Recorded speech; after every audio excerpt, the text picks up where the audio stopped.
Circuit RLC en régime critique. On réalise le montage ci-dessous du circuit RLC série soumis à un échelon de tension E.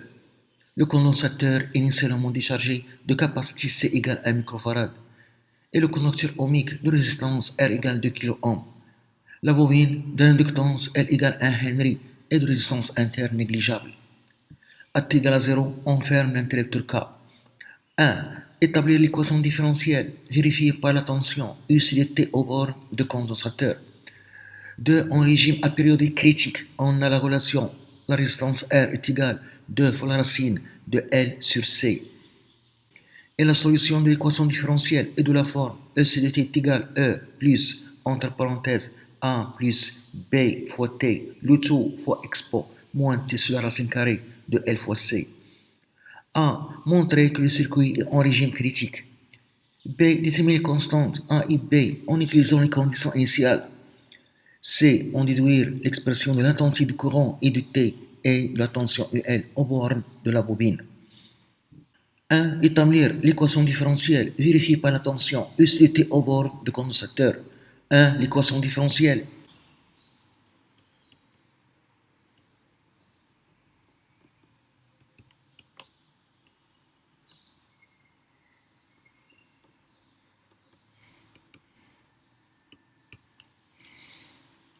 On applique la loi d'addition des tensions.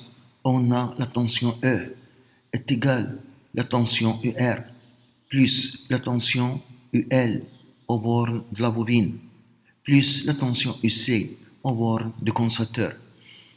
La tension UR, d'après la loi d'Ohm en convention récepteur, est égale R fois I plus la tension UL au bord de la bobine en convention récepteur est égale L fois la dérivée de I par rapport au temps, plus la tension UC. I est égal C DUC sur DT en convention récepteur pour le condensateur. La dérivée de I par rapport au temps est égale C qui est constante fois la dérivée seconde de UC par rapport au temps. Et je remplace dans la loi d'addition des tensions. Donc on a la tension E est égale RI, I c'est C DUC sur DT, plus L fois C, la dérivée seconde de UC par rapport au temps, plus UC. Je divise les deux membres par L fois C et je commence par la dérivée seconde et après la dérivée première. J'obtiens la dérivée seconde du UC par rapport au temps, plus R sur L fois la dérivée première du UC par rapport au temps, plus la tension UC sur L fois C est égal E sur L fois C. C'est l'équation différentielle vérifiée par la tension UC au bord du condensateur. 2. En régime apériodique critique, on a la relation la résistance R est égale 2 fois la racine carrée de L sur C. Et la solution de l'équation différentielle est de la forme E sur T est égal E plus, entre parenthèses, A plus B fois T, le tout fois expo, moins T sur la racine carrée de L fois C. A. Montrer que le circuit est en régime critique. 2a. Le circuit est en régime critique.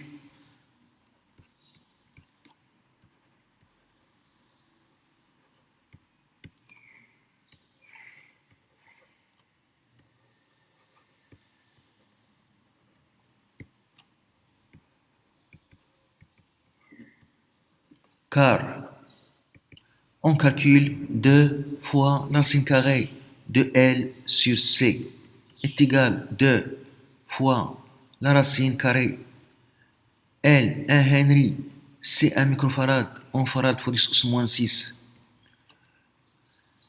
est égal 2 fois la racine carrée de 10 au 6 qui est égal 2 fois 10 au 3 ohm qui est égal 2 kΩ qui est égal R.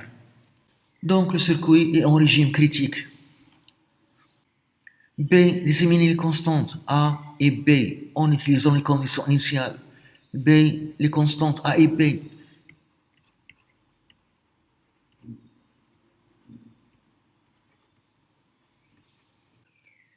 On doit utiliser les conditions initiales pour la tension UC de T et l'intensité du courant I de T. On a la tension UC au bord de condensateur à la date 0-, juste avant de fermer l'interrupteur K, est égal à 0, car le condensateur est initialement déchargé. Et puisque la tension UC est continue, on a UC à la date 0+, c'est-à-dire juste après la fermeture de l'interrupteur K, est égal à 0. Donc, UC est égal à 0 est égal à 0. C'est la première condition initiale. On cherche la deuxième condition initiale. I est égal à 0. On a I à la date 0-, c'est-à-dire juste avant la fermeture de l'interrupteur K, est égal à 0, car le circuit a été ouvert. Et puisque le courant est continu dans la bobine, I est continu, on aura I à la date 0+, c'est-à-dire juste après la fermeture de l'interrupteur K, est égal à 0, car il est continu. Donc I est égal à 0 est égal à 0. J'applique maintenant ces conditions initiales. On a la tension EC de T est égale E plus A plus B fois T, entre parenthèses, expo moins T sur la racine de L fois C. UC est égal à 0 est égal E plus A, on remplace T par 0. L'expo de 0 est égal à 1. Donc on trouve E plus A, qui est égal à 0, ce qui donne la constante A est égale moins E. I est égal C DUC sur DT. Donc je dois dériver UC de T. On doit calculer la dérivée de UC de T. DUC sur DT est égal. E est une constante, sa dérivée est égale à 0. A est une constante, sa dérivée est égale à 0. On dérive B fois T, on trouve B expo moins T sur la racine de L fois C plus A plus B fois T fois la dérivée de l'expo. On trouve moins 1 sur la racine carrée de L fois C expo moins T sur la racine carrée de L fois C.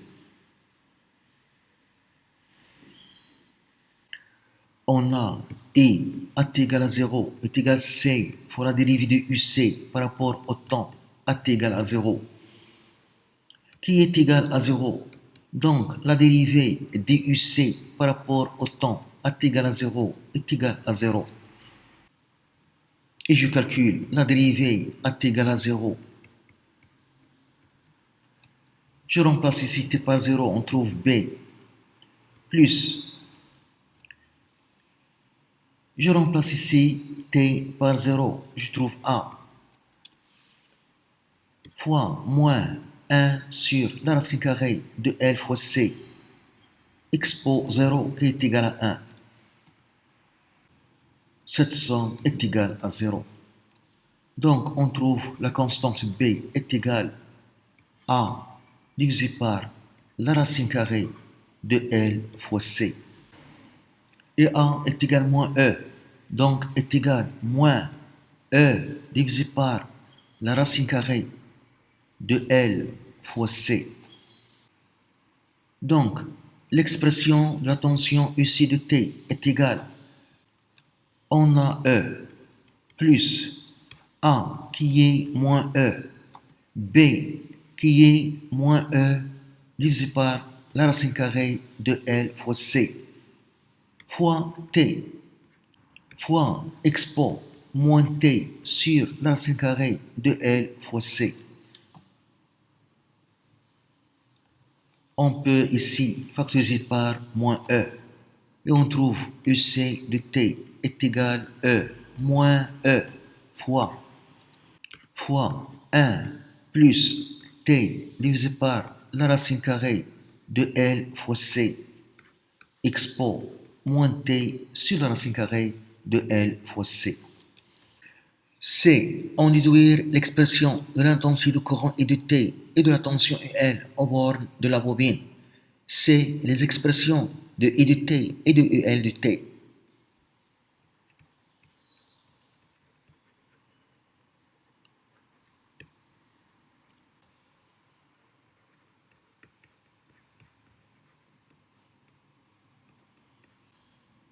Pour trouver l'expression de I de T, on utilise la relation I de T en convention récepteur pour le condensateur est égal C DUC sur DT est égal C fois la dérivée de UC par rapport au temps.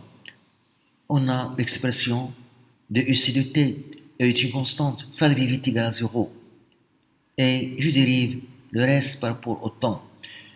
Donc j'obtiens moins E fois 1 sur la racine carrée de L fois C fois expo moins T sur la racine carrée de L fois C moins E fois 1 plus T sur la racine carrée de L fois C fois la dérivée de l'expo, c'est moins 1 sur la racine carrée de L fois C expo moins T sur la racine carrée de L fois C. L'intensité du courant I de T sans expression est égale. Après avoir développé ici, on aura deux termes qui sont opposés. Leur somme est égale à 0. Et on trouve C fois E fois T sur L fois C expo moins T sur la racine carrée de L fois C. Je simplifie par C et je trouve l'expression de l'intensité du courant I de T est égale E sur L fois T fois expo moins T sur la racine carrée de L fois C.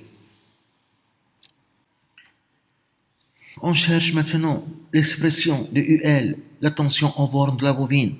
On a la tension UL est égale en convention récepteur L fois DI sur DT. On doit dériver l'expression de l'intensité du courant I de T. La tension UL est égale L fois la dérivée de I de T, qui est égale E sur L expo moins T sur la racine carrée de L fois C plus E fois T sur L fois la dérivée de l'expo qui est moins 1 sur la racine carrée de L fois C expo moins T sur la racine carrée de L fois C. La tension UL de T est égale. On peut simplifier par L l'inductance et on peut factoriser par E expo moins T sur la racine carrée de L fois C. On trouve entre parenthèses 1 moins T divisé par la racine carrée de L fois C.